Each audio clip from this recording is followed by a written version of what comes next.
Halo, jumpa lagi bersama saya Henry Juju di channel kesayangan kita tentunya Henry Juju Channel. Semoga kita dalam keadaan sehat selalu. Saya doakan teman-teman semua selalu dalam keadaan semangat, selalu bersyukur, tersenyum. Yang masih dalam keadaan akut supaya cepat lambungnya aman, nyaman. Yang sudah ada perbaikan dan dalam masa proses pemulihan yang lagi berjuang menghilangkan anxiety psikosomatisnya, saya juga berdoa semoga cepat selesai masalah kecemasan, ketakutannya, teman-teman ya. Kembali lagi di sini, saya bukan seorang dokter, bukan seorang psikiater, bukan seorang mentor ataupun seorang ahli. Saya hanya seorang yang pernah mengalami asam lambung yang disertai anxiety psikosomatis, teman-teman. Jangan lupa tersenyum. Pada video kali ini saya ingin sharing bagaimana pengalaman saya takut terhadap rasa dingin, teman-teman. Dingin mulai dari ujung kaki nih sampai muka, teman-teman ya. Apalagi pas masih akut-akutnya, lambung juga masih memberontak ya, lagi bermasalah. Itu ada sebuah ketakutan, ada sebuah rasa cemas di hati, dimana pada prinsipnya waktu itu udahlah lambung tidak baik ya kan. Terus untuk mandi itu takut, teman-teman ya. Nah, air itu dingin gitu kan.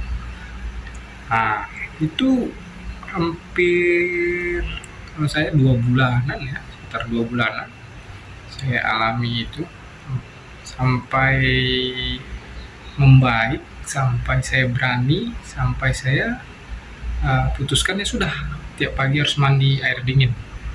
Yang awalnya dulu kan tahapnya saya mandi air hangat dulu ya kan. Nah, sampai sorenya juga saya mandi air hangat, sampai pada suatu titik saya putuskan untuk mandi air dingin di pagi dan sore harinya, gitu teman-teman ya. Nah, bagaimana kita bisa keluar dari zona takut dingin tersebut ya kan? Bisa keluar ya, kalau saya simpel saja teman-teman. Ngapain nih lama-lamain kan gitu, walaupun takut dipaksa. Nah, ketika kita memaksakan, kita hantam, kita dobrak rasa takut kita, itu akan membuat semangat baru, teman-teman. Secara tidak langsung terjadi homeostasis atau penyembuhan secara pribadi dari tubuh kita, karena kita sudah mulai berani, kita hancurkan ketakutan kita satu gitu teman-teman. Bisa ada perubahan gitu. Penting kita yakin, kita semangat, sertai dengan konsisten menjaga 3P ya teman-teman. Mudah-mudahan pasti ada perbaikan. Nah, itu teman-teman ya, itu hal yang wajar teman-teman ya. Kita ingat-ingat dulu waktu sebelum kita terkena anxiety psikosomatis ini, GERD ini. Dulu kalau misalnya pagi ya, terkadang kalau cuaca dingin kita takut mandi juga ya kan. Kondisi tubuh lagi ngedrop atau imun tubuh lagi di bawah ya kan. Kita menggigil kan, takut kan. Apalagi di saat sekarang ketika kita memang dalam keadaan tidak baik-baik saja ya kan. Takut disertai rasa cemas dan was-was ya kan. Ini apa, kenapa bisa seperti ini ya kan. Apalagi hati, pikiran dan perasaan sensitif, makanya wajar saja takut kena air, takut mandi ya. Jangan menjadikan itu momok, jangan menjadikan itu ketakutan baru lagi teman-teman. Santai saja, itu hal yang wajar bagi seseorang penderita anxiety psikosomatis. Karena 1001 macam sensasi, aneh-aneh ketakutannya, aneh-aneh kecemasannya gitu. Bahkan semut menggigit kaki kita aja gatal sedikit, itu udah aneh lagi pikirannya. Gatal itu gatal apa gitu. Seperti itu teman-teman. Dibawa santai, dibawa berpikir positif saja, dibawa tenang saja ya. Kalau memang masih terlalu takut, cari solusi dulu ya, mandi air hangat. Yang penting mandi teman-teman, jangan sampai nak mandi. Semakin nak mandi semakin malas, semakin lemas badan. Dia harus mandi, biasakan mandi gitu. Kalau yang berkaitan dengan cuaca misalnya udah memasuki malam ya kan, dari maghrib mau masuk ke malam tuh bawaannya dingin aja, ya tidak apa-apa, tempel saja minyak angin teman-teman ya, kayak minyak angin, pakai jaket, ya tidak apa-apa, jalani saja dulu seperti itu, karena yakin dan percayalah pasti ada perbaikan di setiap kita mulai berusaha untuk memperbaiki diri, mulai memperbaiki kebiasaan kita yang dulu tidak pakai jaket setelah maghrib, sekarang pakai jaket karena takut dingin malamnya. Tidak apa-apa, jalani saja dulu. Mungkin seiring bertambahnya waktu, seiring bertambahnya usia, badan udah mulai ringkih, ya wajar-wajar saja gitu. Disertai dengan anxiety dan psikosomatis lagi sekarang kan. Jadi sebetulnya yang kadar kedinginannya hanya di angka 5 karena anxiety psikosomatis jadi 50 ya kan. Nah, gitu teman-teman.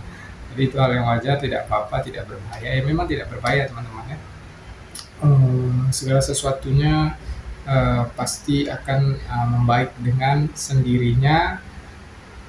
Kalau tidak pun kita usahakan untuk memperbaiki, dia sebetulnya akan membaik. Cuman waktunya akan lama. Tapi kalau kita lebih berusaha untuk memperbaiki, ya, percepatan perbaikan itu akan sangat signifikan teman-teman. Nah, gitu teman-teman. Jadi udah tahu ya, udah paham ya sekarang berkaitan dengan dingin, menggigil gitu kan, perasaan tidak nyaman menjelang maghrib misalnya kan, bangun tidur udah kedinginan gitu kan, sudah tidak apa-apa teman-teman, itu hal yang wajar. Cara mengatasinya seperti itu tadi, perlahan-lahan ya kan, pakai air hangat saja dulu ya kan, minumnya juga tetap air hangat gitu. Mandi oleskan minyak angin, ya seperti biasa saja, yang penting pikirannya saja yang ditanamkan bahwasanya ini semua baik-baik saja, ini proses menuju kesembuhan gitu, proses menuju kesembuhan, inilah prosesnya. Takut dingin dulu ya kan, nanti takut dinginnya agak mulai luntur sampai udah berani mandi air dingin ya kan, udah hilang berarti itu ketakutannya, udah hilang satu sensasi ketakutan.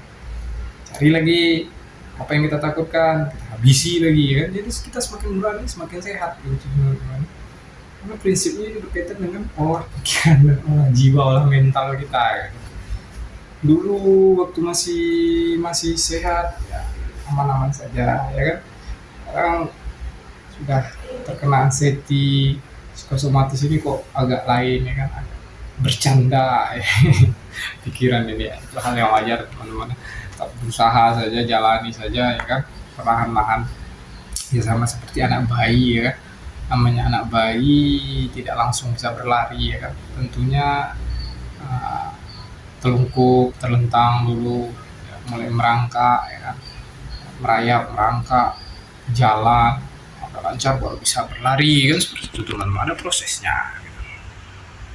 Apalagi kita yang sakit seperti ini, yang kita alami, yang hal-hal yang tidak enak seperti ini ya kan, segala sesuatunya selalu dikaitkan dengan hal-hal yang aneh gitu, hal-hal yang tidak masuk akal gitu, hal-hal yang menakutkan gitu kan, hal-hal yang menghantui hati dan perasaan kita.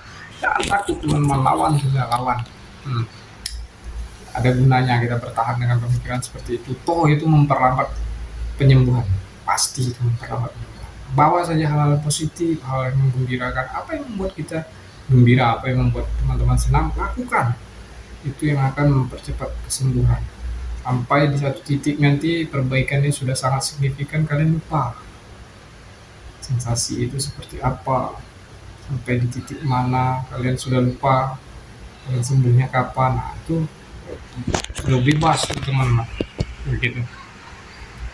Yang penting fokus saja dulu proses dari kesembuhan lambungnya ya teman-teman ya, lambungnya amankan dulu ya, seperti saya bilang biasanya ketika memang betul-betul kita konsisten disiplin untuk menjaga asupan lambung kita, 2 bulan saja lambung itu sudah baik, itu semua sensasi akan jauh berkurang, perbaikan akan semakin banyak terjadi harusnya ya teman-teman, kalau disiplin selama 2 bulan itu memantang segala makanan yang berbau minyak, santan, pedas.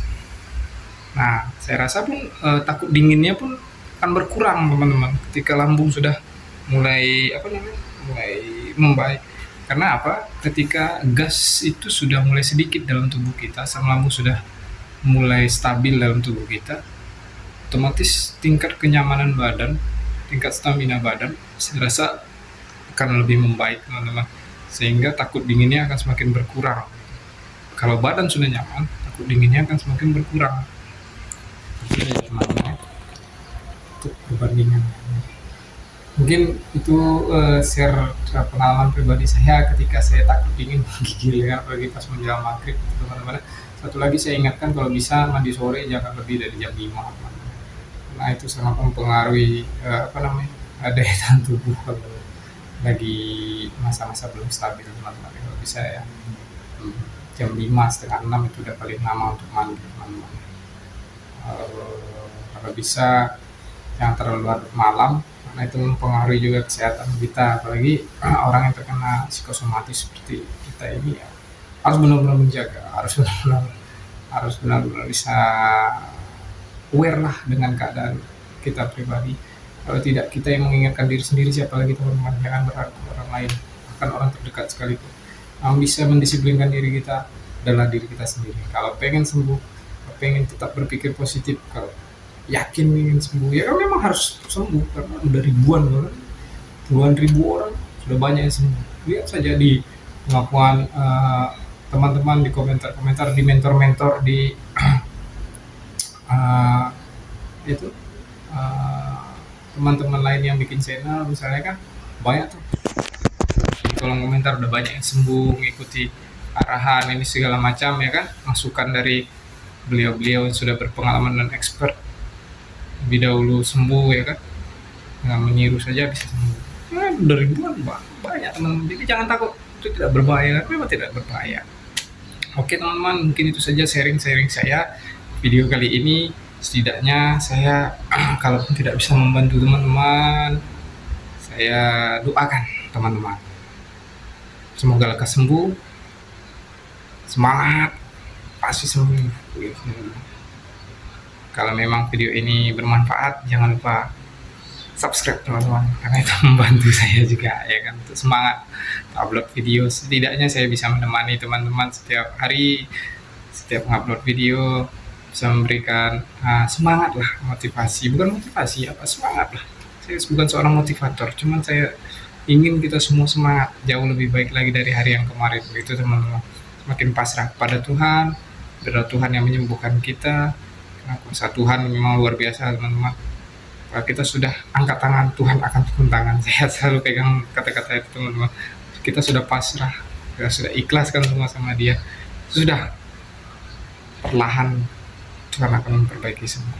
Minimal ketika Tuhan tidak memperbaiki situasi yang kita rasakan sekarang, Tuhan merubah hati kita untuk lebih kuat menghadapi situasi yang kita alami tersebut. Bukan situasinya yang dirubah, diri kitanya, supaya nanti ketemu lagi situasi yang lebih berat, kita udah siap, udah diperkuat, udah ada pengalaman, udah diperkuat. Itu teman-teman, salam sehat dari saya. Jangan lupa like, share, dan komen kalau yang mau ditanyakan. Itu teman-teman, terima kasih banyak. Salam hormat, salam Henry. Dadah, bye-bye.